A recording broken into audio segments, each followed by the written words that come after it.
boa tarde, meus amigos. Começa a leitura bíblica diária.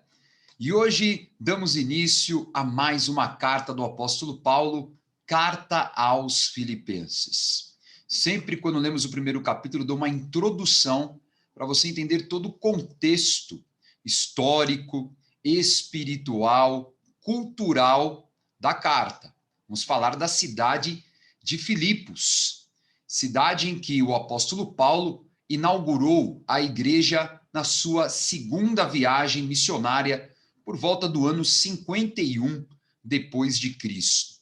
A carta aos Filipenses foi escrita por volta do ano 61, 62, quando Paulo estava em Roma, prisioneiro, aguardando seu julgamento pelo imperador, porque ele apelou para César, para não morrer nas mãos de um julgamento injusto por parte dos judeus em Jerusalém. Então, eu vou mostrar aí para vocês o mapa. Este é o momento da segunda viagem missionária do apóstolo Paulo. Sai de Antioquia, assim como a primeira viagem. Ele percorre todas as cidades da Ásia Menor, que hoje é a atual Turquia, mas quando chega em Troade, Deus dá a ele uma visão, impedindo de continuar a pregar nessa região da Ásia Menor, que era assim chamada esta província romana. Ele recebe a orientação de ir para a Europa, aqui a região da Grécia. E ele vai evangelizando esta província aqui em cima da Macedônia. E, no caso, ele funda a primeira igreja nesta região em Filipos. Isso está em Atos capítulo 16. Quando ele chega em Filipos, a gente sabe que o costume dele era ir a uma comunidade judaica, primeiramente, uma sinagoga, e ele encontra um local de oração perto de um rio. E a gente precisa entender como essa cidade é importante, porque por mais que Tessalônica seja, nesse contexto, a maior cidade aqui da Macedônia, Filipos era considerada a cidade mais importante, porque ela era uma colônia romana. Foi algo tão assim forte nessa região, o investimento romano, o envolvimento destes gregos com os romanos, que esses gregos receberam o direito de serem cidadãos romanos. Então, todo filipense praticamente recebia a cidadania romana. Então, eles se orgulhavam disso, né? Eles tinham uma condição diferenciada nessa região grega. E também, na cidade de Filipos, a palavra Filipos vem de Felipe II, que era o pai de Alexandre o Grande, o maior conquistador da Grécia, dessa região aí. Então, nada melhor do que transformar em colônia romana a cidade que era uma homenagem ao pai de Alexandre o Grande, né, o grande rei conquistador da Grécia. Então, aqui era um lugar muito estratégico, porque também onde se passava uma das principais estradas romanas na Grécia em direção a Roma, todo esse ambiente europeu. E nessa cidade nós temos a conversão de Lídia, que era uma mulher rica, vendedora de púrpura, que abre a casa para receber os apóstolos, e assim os apóstolos têm como que ali uma base para evangelizar.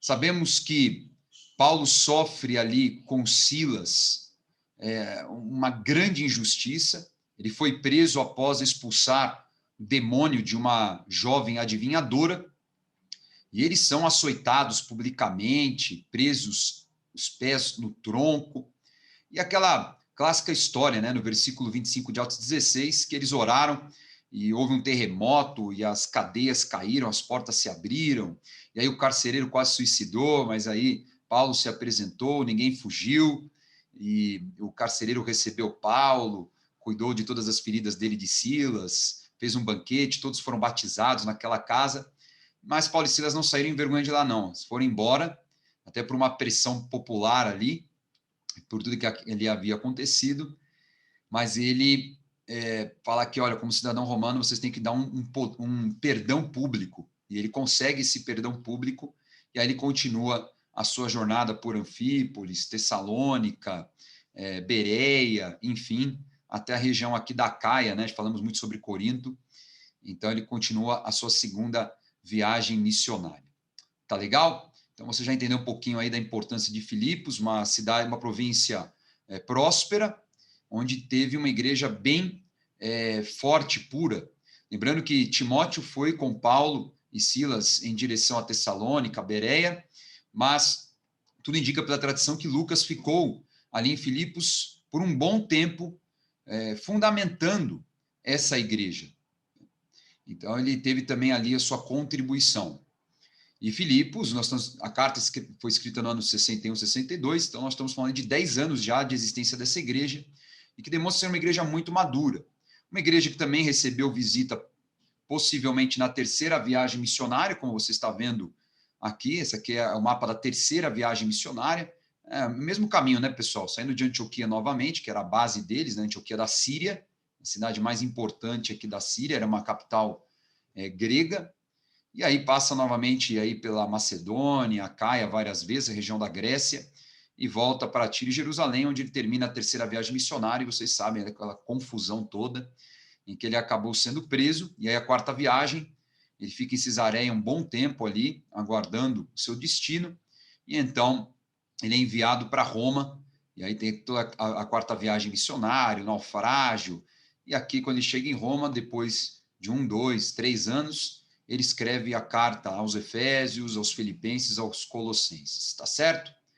É uma carta, pessoal, que fala bastante sobre alegria. É muito interessante como a palavra alegria aparece várias vezes. Nós temos aí mais ou menos o cálculo de 18 vezes que aparece a palavra alegria. Alegria mesmo ali na prisão, no sofrimento, em tudo. Vamos nos alegrar, vamos celebrar. E eu gosto muito da carta aos Filipenses. É uma carta muito prática,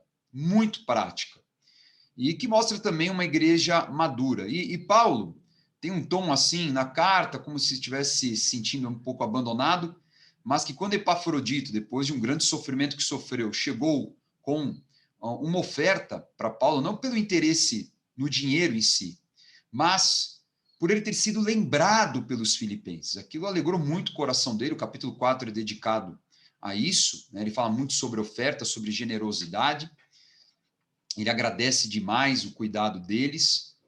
Então nós vemos ele sentindo essa alegria de não ter sido esquecido. E os filipenses se tornaram aí supridores, né? Até aparente que eles não eram tão ricos, mas eles eram muito generosos, liberais, e sabemos que Paulo usou o exemplo dos filipenses, dos tessalonicenses, a região da Macedônia, para exortar os coríntios a serem generosos. Nós já lemos sobre isso também. Então vamos a essa carta com versículos incríveis. Nós usamos vários versículos nas nossas pregações cotidianas da carta aos Filipenses. Você vai encontrar vários agora. Se prepare. Vamos lá? Filipenses 1, Paulo sempre começa com a sua tradicional saudação. Paulo e Timóteo, servos de Cristo Jesus. Então vemos que Timóteo participava dessa carta.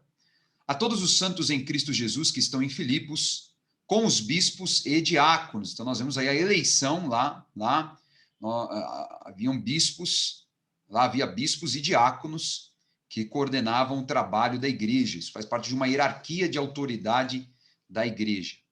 A vocês, graça e paz da parte de Deus, nosso Pai, e do Senhor Jesus Cristo. Graça e paz, sempre os elementos que realmente indicam essa assinatura. Esse é o apóstolo Paulo.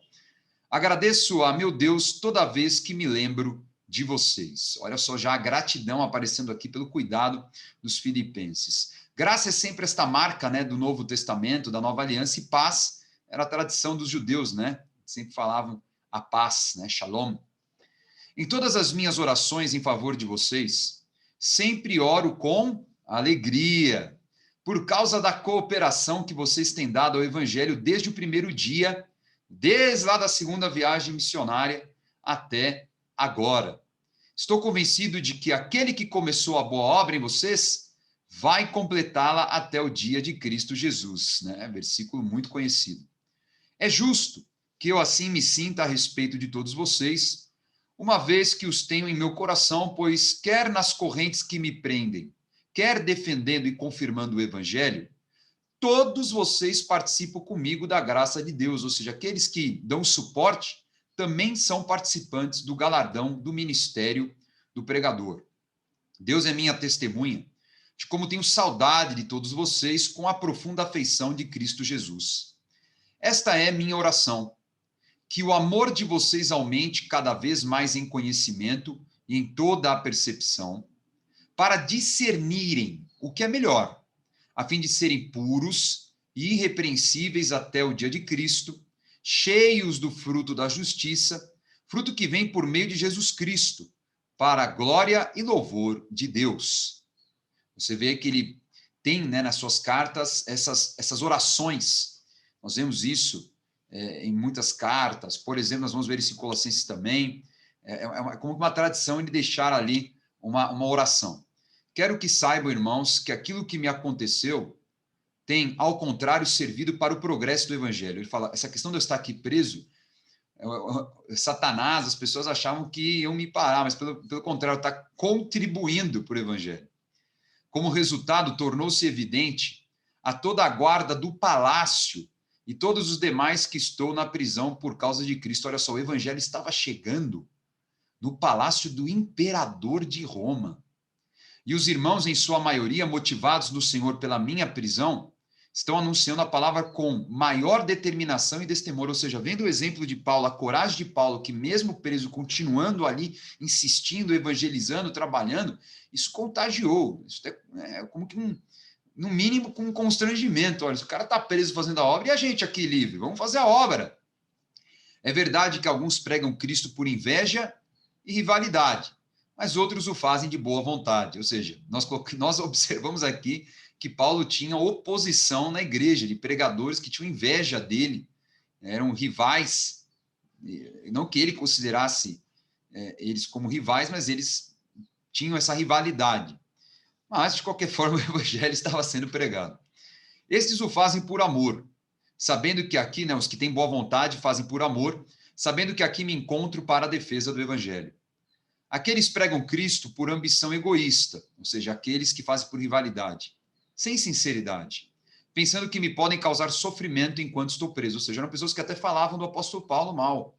De alguma forma pegaram isso aí como uma forma de desqualificar o apóstolo Paulo. E o motivo, obviamente, era egoísta, né? Aqui ele não coloca a palavra ganância, mas coloca que é uma ambição egoísta, né, para o seu próprio ego, né, para se crescer, para se tornar um destaque em cima do sofrimento de Paulo. Então, de qualquer forma, aqui vemos que Paulo está alertando, porque deveria já acontecer alguma contaminação ali na região. Aí fala, mas quem importa? O importante é que, de qualquer forma, seja por motivos falsos ou verdadeiros, Cristo está sendo pregado. E por isso, me alegro. De fato, continuarei a alegrar-me.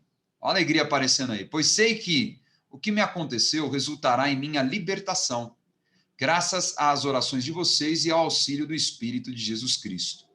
Aguardo ansiosamente e espero que em nada serei envergonhado. Ao contrário, com toda a determinação de sempre, também agora Cristo será engrandecido em meu corpo, quer pela vida, quer pela morte. Ou seja qual for o resultado do julgamento, o nome de Cristo será sempre levantado.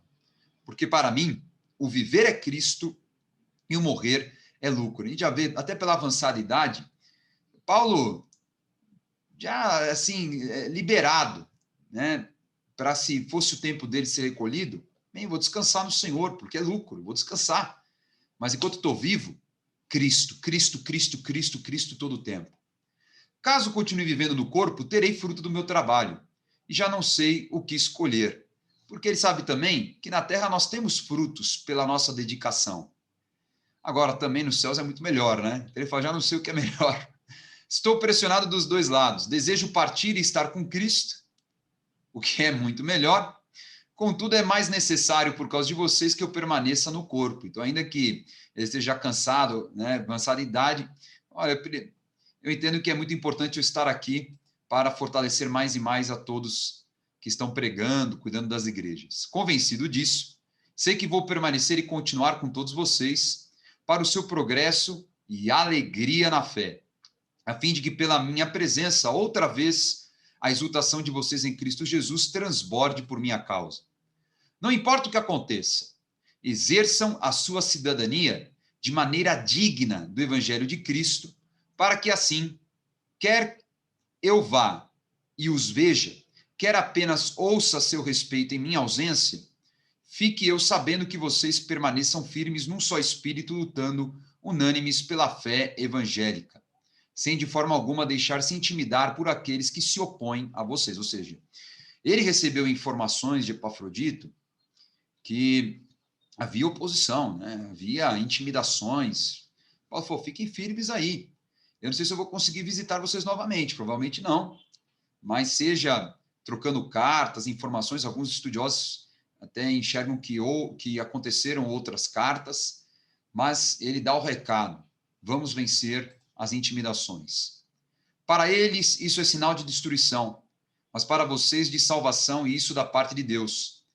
Pois a vocês foi dado o privilégio de não apenas crer em Cristo, mas também de sofrer por ele, já que estão passando pelo mesmo combate que me viram enfrentar e agora ouvem que ainda enfrentam. Ou seja, ele coloca aqui que o que eles estão sofrendo é o que ele também sofreu e faz parte da trajetória do Evangelho.